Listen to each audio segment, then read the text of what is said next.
Bumalik pa rin po ako sa kanya. Pero hindi pa rin po siya tumigil, sir. Sabi niya sa akin, kung babalik ka sa akin, tanggapin mo kung ano ko. Tanggapin mo na babaero ko. Kasi may... Sinagad na ako niya. Sinagad niya na ako. Ayoko na. Nga nag-aayos kayo eh. Dapat sana ayoko na sinabi nga mo. eh. Ayoko na nga. Pagpipilitan niyo pa, ayoko na nga. Nagsabi na ako sa'yo, ayoko. Iba na yun eh. Iba na yun ngayon. Nakikusap na ako sa'yo sa cellphone eh. Ibang-iba na talaga ngayon. Pinatay mo na yung dating ako. Pinatay mo na yung dating ako. Ma, ano ba talagang desisyon mo? Ma, akala ko ba okay na kayo ni Papa? Yan, ayoko na pong bumalik sa kanya. Magsama po kami ng asawa ko. Maliliit pa lang po silang dalawa. Okay. Ngayon, pumunta po siya ng Saudi. Ngayon po, yung pagdating niya po sa Saudi, nawalan po kami ng communication. 2 taon may higit kami nawalan ng communication. Ngayon po, sa loob ng 2 taon na wala kami communication, meron naman kami, nag-usap naman kami. Pero, sa loob ng 1 taon siguro 2 beses. Okay. Sa sunod ng 2 taon, ay sunod na natin na year, 1 beses. Hanggang sa napauwi na lang siya, nagulat na lang ako, nandun na siya sa bahay. Ngayon, ang ano sa akin, akala ko, wala na kami. Wala na akong pag-asa sa kanya kasi wala na akong communication. Baka nag-asawa na rin siya na iba kasi wala ako na babalitaan sa kanya. At bakit ba kasi umabot sa punto na 2 beses na lang sa 1 taon kayo nag-uusap? Kasi po, sir, na ang sabi niya sa akin, nahihirapan daw siya kasi gawa nga yung sa trabaho niya, bawal yung cellphone. Bawal ang cellphone dun sa amo niya. Pero to the point na 2 beses na lang sa 1 taon, di ba? Parang ang hirap namang... Opo, ang hirap po talaga tanggapin yun. Kaya, paniwalaan. Sabihin na natin, no? Ang hirap paniwalaan. Twice a year na lang. opo, Kahit naman pagbawalan po yan, meron naman sigurong day off. opo, Oo. So, well, nangyari na, no? opo. So, akala mo, wala na. Opo. Sige, ituloy po ninyo. Ngayon po, nagkaroon po ako ng anak sa labas. So mayroon kang Anak po nakarelasyon. ako. Opo, may nagka-relasyon po ako. Pero hindi ko naman totally na minahal yun. Kumbaga nilipas ko lang yung sarili ko na yung pagmamahal ko sa asawa ko, hindi ko inukol lahat sa isang babae. Kumbaga, ginamot ko lang yung nararamdaman ko habang wala po yung misis ko po. Yung pagbalik niya naman po ng asawa ko, hindi ko naman po tinuluyan po yung naanakan ko po. Kumbaga, bumalik pa rin ako sa asawa ko kahit anumang ginawa ko na masama, sa kanya pa rin Pero ako. alam po niya na kayo ay nagkaroon ng anak. Opo, alam niyo po sir, nagkapatawaran na po kami. Okay. Karoon pa ako ng isang Isa pa, nagkaisa ka pa. Opo, isang babae, pero wala pong anak yun. Dito po yung ibabato niya sa akin ganti. Lalaban daw po siya kasi ito daw po yung ibabato niya sa akin ngayon kung ano yung nakaraan ko. Ngayon yung nakaraan ko naman po sir, sa dami ng away namin, malaking gulo, wala naman po akong hinangad kundi mabuo uli. Hindi man ako naghangad, hindi ako nagpalit, hindi ko siya pinalitan. Yung pa rin yung pagmamahal ko sa kanya. Ngayon po, sir, nung bumalik uli siya sa Dubai, nagkaroon po siya ng relasyon na Pakistani. Okay. Opo. Kasi dahil lang po sa akin daw na ako daw ng babae. Kasalanan niya naman po, sir. Ang sabi niya sa akin, patawarin mo ko sa nagawa ko kasi dahil din naman sa iyo. Napatawad niya naman. Napatawad ko naman po. Okay. Tapos ngayon, kung ano yung ginawa ko daw, parang gumanti lang siya. Kung matino ba naman siyang babae, ba't siya gaganti? Sir, teka lang ha. Kung matino siyang babae, ba't siya gaganti? Opo. Sabi mo, well, pwede kasing ibalik sa'yo yun eh. Kung Opo. matino kang lalaki to start with, ba't ka gagawa ng ganon? Opo. Diba? Tama naman po ako, sir. Oo. Tama naman. May mali naman po ako doon, sir. Oo. So, I don't think na you are in a place na sirahin yung asawa mo at that point, no? Kasi in the first place, nagsimula sa iyo yung ano eh. I am not saying na yung ginawa niya will correct whatever you have done. Opo. Whatever wrong you have done in the past, no? Opo. But itanggalin muna natin, no, yung issue na yon, ha? Opo. Yung karelasyon ba niya ay Pakistani pa rin? Hindi po, sir. Pilipino po. Pinoy na. Pinoy po. Okay, nakasama niya ngayon dun sa Qatar. Ay, hindi po, sir. Bali, dito po siya sa Pilipinas po. Ha? Paano nangyari yon? Yung lalaki po. So, habang nasa Qatar siya, nakadevelop ng feelings with someone in the Philippines. Opo. Except na yung nakadevelop niya, hindi ikaw. Hindi po. Okay. Ano yung eksaktong sinabi niya sa'yo? Ano po, ang sabi niya po sa akin, pasensya ka na kung niloko kita. Kung niloko kita. Yun ang sabi niya sa akin. Sabi niya, palayain mo muna ako. Mag-ingat ka. Tapos mga bata, kung pabayaan. Tuloy-tuloy pa naman daw yung suporta niya. Ang sabi ko naman sa kanya, hindi ko kailangan suporta mo. Kailangan ko ikaw. Kailangan ko mabuo yung pamilya natin. Yun ang sabi ko sa kanya, sir. Okay. Ulit-ulit ko makaawa ko sa kanya, sir. Wala. Sabi niya, wala na raw pag-asa. Yun ang sabi niya sa akin. Pero, wala akong magawa. Desisyon yan eh. At ano niya, kagustuhan niya. Kasi, kung hindi niya minahal yung lalaki, kahit anong away namin noon, naayos. Kasi walang gulo, walang pumapasok na ibang lalaki. Ngayon, sir, may ibang lalaki po pumapasok. Kaya po hindi po naayos, hindi po namin nabubuo yung ganitong sitwasyon. Kasi po mayroon pong lalaki na suwagabal po eh. Kasi po nangyari po yan, sir. Nagkahiwalay kami nung birthday October. Kasi dahil po yan sa lalaki na yan. Ang nangyari po kasi yan, sir, bago ko siya nalaman, nahuli ko po siya, gumawa po ako ng paraan na mahuli ko siya. Kasi busy po akong tao, sir eh. Minsan, pag nagtatrabaho po, modular, cabinet. Ngayon, tumatawag po sa akin. Ngayon, sabi niya, wala ka na bang oras sa akin? Sabi ko, may oras ako, busy lang po ako. Busy lang talaga ako. Ngayon, parang naghanap siya ng kalinga na may isang tao na nagte-text sa kanya, yun po yung nagbibigay sa kanya ng atensyon. Oras. Na hindi mo maibigay. Hindi ko maibigay. Tapos pag tumatawag ako sa kanya, laging busy yung cellphone niya. Pagkatapos yung pagka busy ng cellphone niya, sir, gumawa ko ng paraan. Gumamit ako na isang babae, minaydi ko, ginawa kong my day. Pero yung babae na ginamit ko na yun, sir, isang vlogger. Kinabukasan, sir, nag-my day siya, minaydi niya tong lalaki na to. Na hindi vlogger. Okay. So, kumbaga, parang Gumanti siya. nag-trap ka. Oo, nag-trap ako. Ma'am Jerusel Bezar, magandang hapon po sa inyo, madam. Magandang hapon, sir. Ma'am, nasa tanggapan po no ni Senator Raffy ang inyong mister. Actually, kasama niya ang inyong daughter na si Glazel ngayon. At actually, simple lang naman po no yung pakiusap ng inyong mister. Nakikiusap siya na ayusin, buuin po ninyo muli ang inyong pamilya. Sir, isa lang po yung masasabi ko dyan. Ayoko na pong bumalik sa kanya. Wala na. Sinagad-sagad niya na po. Sinagad-sagad niya na po yung pasensya ko sa kanya. Pag sinabi niyo pong sinagad-sagad, no, ano po ba yung naging aside dun sa mga nabanggit na kanina no ni Sir Junray, ano pa po ba yung mga kakulangan o kaya kalabisan o mga atraso ni Junray? Sir, ano po lagi ba? kong nambababae ho yan. Alam ho ng mga anak ko yan. Isang beses po nag-usap kami yan. Sabi ko, tama na. Balik na tayo sa dati. Naging okay kami, sir. Isang gabi, nagpaalam siya. Mag-iinom daw siya ng barkada niya. Pinayagan ko. Umabot ng hanggang alas 12 ng gabi dyan sa Pinas. Naka-online. Tinatawagan ko. Chinachat ko. Walang sagot. Tinawagan ko yung anak kong pangalawa. Sabi ko, pwede nyo ba sunduin doon yung papa nyo? Baka lasing na. Sinundo ng anak ko. Pag uwi, tumawag yung panganay ko. Sabi, kasi daw, nahuli daw yung papa niya na may kayakap o kaakbay na babae at nag-uusap ng kabastusan. Ngayon, hindi ko po siya kinuusap. Dumating yung umaga, yung kaibigan ko, nag-chat sa akin. Ginugulo daw siya niyan at sinasabi na kung pwede sila mag-video. May convo po sa akin. Sinend po sa akin ng kaibigan ko. Pati yung kaibigan mo? Opo, pati kaibigan ko sa Kuwait.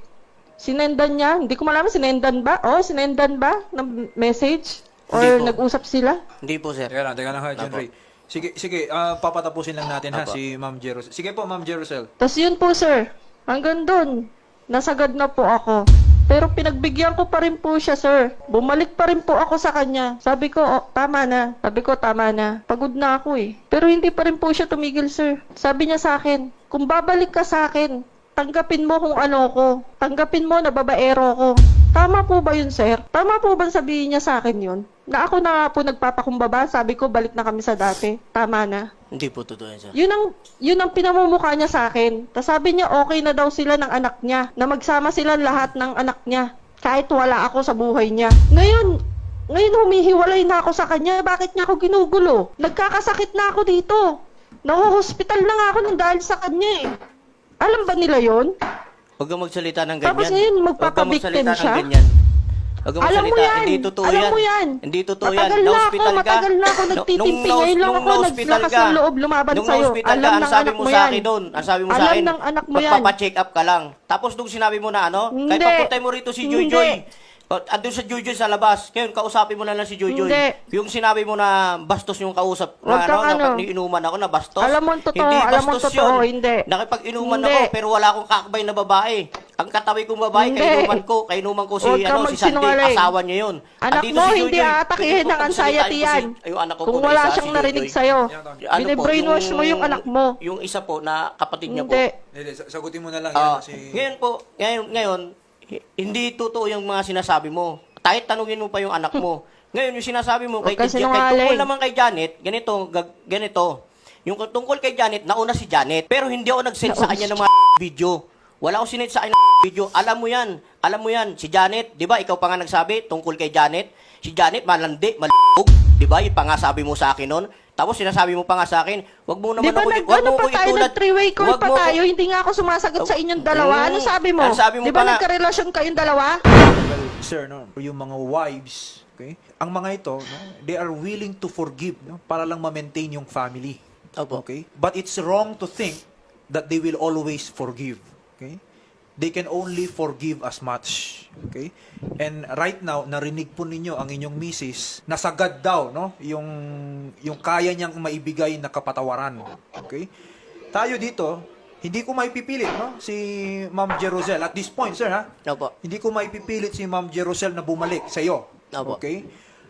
The least that I can do, no, is to ask her, no, kung hindi man babalik sa kanyang mister, wag naman niyang pabayaan yung mga anak. Okay? Kasi sir, ha, we have to understand, no, and I don't want to force si Ma'am Jerusel, especially kayo, aminado naman po kayo, no, na nagkaanak din po kayo sa Opo. ibang mga babae. Opo. Meron pang, I mean, yun, nabanggit din ni Ma'am Jerusel na meron daw talaga kayong, let's just say, pagkababaero. Okay? At kung ang sinasabi nyo naman, meron din karelasyon si Ma'am Jerusel ngayon, ang point lang is, she is not yet ready to forgive. Huwag nating pilitin sa ngayon na patawarin ka na ni Ma'am Jerusel kung hindi pa siya handa. Ma'am, Yes po. syempre, yung sama ng loob ninyo kay Sir Junray Bezar, syempre iba naman po, no? Syempre yung relasyon ninyo sa inyong mga anak. So, naiintindihan namin kung at this point in time, hindi muna kayo babalik kay Sir Junray, hindi nyo pa kayang patawarin si Sir Junray. Pero ma'am, paano naman po yung mga bata? Sir, hindi naman po ako nagkulang sa kanila, sir. So- On time naman po ako nagbibigay ng sahod ko. So Actually, continuous October naman. Nakakausap nyo pa rin ba yung mga bata, yung mga anak ninyo? Actually, wala po kasi base sa kwento ng tatay nila, nagalit po sila sa akin lahat. Okay. Yun po. Binalak po nila ako. Sila po nag-block sa akin. Hindi po ako. Oo, ma'am, nandito po yung isa ninyong isang anak. I don't know if she's the eldest, si Glazel. Pero Glazel, no, baka may gusto kang sabihin sa mami mo. Opo. Ma, akala ko ba okay na kayo ni Papa? Ay, na wag ko nang kausapin yung tatay mo. Di ba? Di ba nagkaayos Di ba na kayo pinabasa ko nung sa bago inyo pa yung ako chat manganak? niya? Di ba pinabasa ko sa inyo yung chat niya, di ba? Tapos na yun Ano sabi mo sa akin? Wag na kausapin kasi paulit-ulit lang. Kaya Hindi, nga, tapos okay na yun. na yun eh. Tapos na yun, di ba? Okay na yun ay paulit-ulit pa nga rin siya. Bumalik na ako eh. Yun Lagi na niya nga. nire-recall, Di ba, nire-recall bago na nga lang nire-recall nagkabalikan lahat. ulit. Nagkabalikan na kayo eh. Di ba bago pa ako mga anak, nagkabalikan Nagpapalikan na nga kami kayo? pero ganun pa rin siya. Recall na siya ng recall. Pabalik-balik. Halos oras ko dito. Gusto niya 24 oras naka-online ako. Paano yung di ba trabaho yun ko? naman gusto mo nun? Tapos pag-iisipan niya ako ng kung ano-ano. Yun naman gusto mo nun, Di di ba na. lagi siyang kausap? Nagdududa Hindi ka na. nga pagka ano Ayoko na. eh. Pag hindi siya sumasagot Wala eh. na. Final na decision ko. Ayoko na. Paano yung Alam mo mga yan. bata? Nagdusa na ako sa Paano yung tatay mo. dalawa? Matagal na panahon na. Ayoko na. Ayoko na. Ayaw mo na kasi may iba ka na. Manahimik ka, patunayan mo. Hindi, nahuli lang kita nung huli. Nahuli lang kita nung huli. Sos, Humanap ka lang sa akin ng dahil mo butas. alam. Kasi Huwag mo sa akin nakipagbalikan ka ano kay yung BJ. mga ano mo. Pinagsabay mo kami Wag. ni BJ. Huwag kang ganyan. Ito, Ang pinagsabay, pakita ko akala pa mo sa sa yung akin tulad mo? chat ni Janet sa akin. Tigilan mo Oh, ako. sabi sa akin ni Tigilan mo Janet, ako. oh, di ba? Ba't umiiwas ka? Ikaw Huwag nga, umiiwas. nagbahay ka pa ng babae mo Hindi, eh. huwag kang O, maiwas. diba? Tapos Tinira na mo yun pa nga eh. sila sa bahay na. Nag-react ba ako? Tapos na yun. Nag-react ba ako? Ito, chat ni Janet. Nagreklamo Oh, gusto ako. mo? Oh, ba't ka umiiyak? Huwag ka Tumahimik umiiyak. ka. Ang chat ni Janet sa akin, Wala pabayaan akong ko na ginawa, kayo. Wala akong ginawa laban sa'yo. Oh, sabi mo, pabayaan ko na Kaya daw wala kayo. kang karapatan iyaw ko. Studio din natin si Joyce Ann. Okay, Joyce Ann, subukan mo kausapin mami mo. Sige. Ma, ano ba talagang desisyon mo? Kasi 'di ba nagkaayos na nga kayo. Tapos hiningi lang ni mama ni papa yung account mo, pati yung Gmail mo. Binigay mo nga. Tapos hindi ka na nagparamdam, tapos pinalitan mo pa yung password. So, anong ibig sabihin nun? Imbis na Hindi ko pinalitan ng password yun. pinalitan mo, Tama ma. yun. Pinalitan mo, ma. Hindi ko pinalitan Kasi yung password chinek ko yun. yun. Chinek ko yun. Ay, nako. Inano ko siya, nilagin ko siya, tapos kailangan ng code. Pero wala rin sa isa yan eh. Kahit ibigay ko sa kanya yan, kung paulit-ulit niya i-recall sa akin yung nagawa ko, wala siyang katahimikan sa buhay niya. Nakakala mo, napakadami kong kasalanan sa kanyang nagawa. Mag-worth it pa ba yun? Nasisira na yung trabaho ko dito eh. Hindi kasi maayos yung pag-uusap nyo, hindi malinaw. Parang sinabi mo lang Hindi kung anong malinaw. ginawa mo, hindi mo in-explain kung paano nagsimula, paano din matatapos at maayos yun. Hindi nyo pinag-usapan talaga siya ng maayos. Parang, sige magkabalikan na lang. Parang napilitan ka na lang din. So, napilitan ka, so nagkabalikan kayo, tas umalis ka lang rin ng walang paalam. 'Di ba? Di ba nagsabi na nga ako sa kanya, ayoko na. Hello, Val. Patawarin mo na ako kung ano may nagawa ko sa'yo. Ilang beses ako nagtawag. Nagsabi na ako sa'yo, Hindi, yun na ayoko nga, iba na. na yun eh. Iba na yung ngayon. Nakiusap Ayoko na ako na. sa'yo sa cellphone eh. Ibang Nakichat iba na nga ako talaga sa'yo ngayon. eh. Sinasabi ko sa'yo, ibang iba na talaga ngayon. Pagbigyan mo Ibang naman iba ako. na yun noon. Pinatay mo na yung dating ako. Pinatay mo na yung dating ako. Pagbigyan mo naman ako. Hindi yung Ayoko na. ganito. Hirap na kaya Ayoko ako. Ilang araw na ako nagaling pa ako sa ospital. Sa ospital Ikaw ako. hirap na hirap? Hindi mo alam. Nasamantalang ako, nagbubuntis pa noon sa anak Tapos mo. ngayon ang nga Nakaya pinag-uusapan mo ako natin. sa isip, maglakad ng madaling araw, hanapin ka lang. Ngayon ang pinag-uusapan Natiis mo natin. yun? Ma, excuse me lang ah. Kasi noon, tapos na yun. Nagkapatawaran na kayo. Tapos na Naging yun, okay pero na kayo. yung eh. sakit sa akin doon, nandito pa sa akin, hindi nyo alam. Nagalit ka Hindi na. nyo alam. Ba't ka nagalit sa Nasa akin pa yun, dalan-dala ko hanggang ngayon. Ba't ka nagalit sa Dalan-dala akin? ko yun. Password lang binigay. Tinago ko na matagal Nagalit na ka na. panahon yun. Tinago ko na matagal na panahon sa inyo. Para hindi ko kayo mapabayaan, hindi ko kayo maiwan. Yun yung mahirap. Dahil Kasi kayo until iniisip now, ko. meron pa rin sama ng loob. Eh di ibig sabihin, all Until this now, time, hindi niloloko mo natatapos lang din yun. yung sarili mo na magkabalikan Wala kayo eh. ni Papa. Eh Anong di nung gagawin ko? umuwi ka pala, Anong gagawin ko? wait lang, nung Dahil sa umuwi inyo. ka pala, Dahil lagi Ganyan ka sa lang, inyo. nag-abroad ka kung ganyan Dahil ka kayo lang. ang iniisip Mas nyo. maganda Ay, umuwi ka iniisip na lang ko, kayo. siguro. Puro kayo. Hindi ko Umuwi ka na lang siguro. Tatol, useless lang naman pag-abroad mo na din naman. Kung ganyan rin naman ang ginagawa mo, wala na rin. Umuwi ka na lang. Yun na lang siguro. Ganun na lang. Ayoko umuwi. Hindi ako uuwi. Ma, ano yung sinabi mo noon na gusto mo umuwi para alagaan at Gusto bumawi ko sa umuwi? mga anak mo? Tapos pinauwi ka kasi may nagawa kang mali dyan. Tapos nung umuwi ka, anong ginawa mo? Hindi mo naman din nilalagaan yung dalawa, hindi mo pinukosan.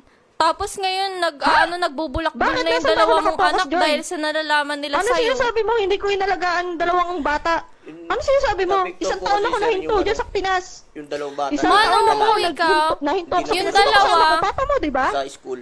Di ba nga lagi mo nga kasama si Papa? Imbis na doon ka Oh. sa bahay, alagaan mo yung dalawa at pumapasok Ay, ako ano si gusto ate ng naman may papa mo pamilya na. Yun ang gusto ng papa mo. Ma, may isip Sinunod ka. ko lang. Hindi dapat nag-ano kayo. Alam mo na Uy, yung tama at mali. sabihan mo. Siya pagsabihan mo, hindi ako. Dahil matagal na panahon na ako nagtiis sa tatay mo. Alam mo yan. Kaya nga Kaya nga nandito nga ako eh. nag-aayos kayo eh. Kaya Dapat nandito sana nga Ayoko ako na sinabi nga para mo eh. mag-ayos yung... nga. Ayoko Makipag-ayos na nga. talaga ng gusto. Ayoko na nga. Pagpipilitan nyo pa, ayoko na nga. Kasi may... Sinagad na ako niya. Sinagad niya na ako. Sinagad niya na ako. Ayoko na. Ayoko na. We will give you time no to heal the wounds. Pero baka may mensahe lang po kayo sa mga anak po ninyo. Mensahe ko lang po, sir. Andito lang po ako. Hindi po ako magbabago. Ako pa rin yung mama nila na hindi ko sila kayang pabayaan. Okay, no? Gusto ko lang po talaga umiwas. Umiwas sa papa nila. Gusto ko rin pumahanap yung sarili ko. Okay, no, and we will give you no the opportunity po. Yes, may Ma'am Jerusel, no. Ang sa amin lang po dito, alam niyo naman po si Senator Raffy, yung mga bata ano na expose na sila dito sa issues po ninyong mag-asawa, sana no wag po nating mapabayaan no yung kapakanan ng mga bata. You have your obligations as parents, no, yung suporta sa kanila. Syempre mamahalin, kakausapin po ninyo yung mga bata from now and then, kukumustahin. So sana po no, hindi Sir, mo- paano ko po magagawa makamusta yun sila kasi lahat sila binalak nila ako. Ito, no, we Hindi will ko po work alam it out. kung Ha? bakit. We will work it out. Kasi Ayusin dito natin. naman, no, nakausap naman ninyo kanina si Glazel at si Joyce Ann. And Joyce Ann, Glazel, no? yung issue no ng parents ninyo sana hindi naman mag-affect no yung relationship ninyo as siblings and with your mother, no? Kasi narinig niyo naman si Mommy, she is still willing, no, to perform her obligations as a mother to her children. So again, no, we have to understand her, pero we also understand na yung mama ninyo is also reaching out to you. Okay, so let's give her also the communication access, ha?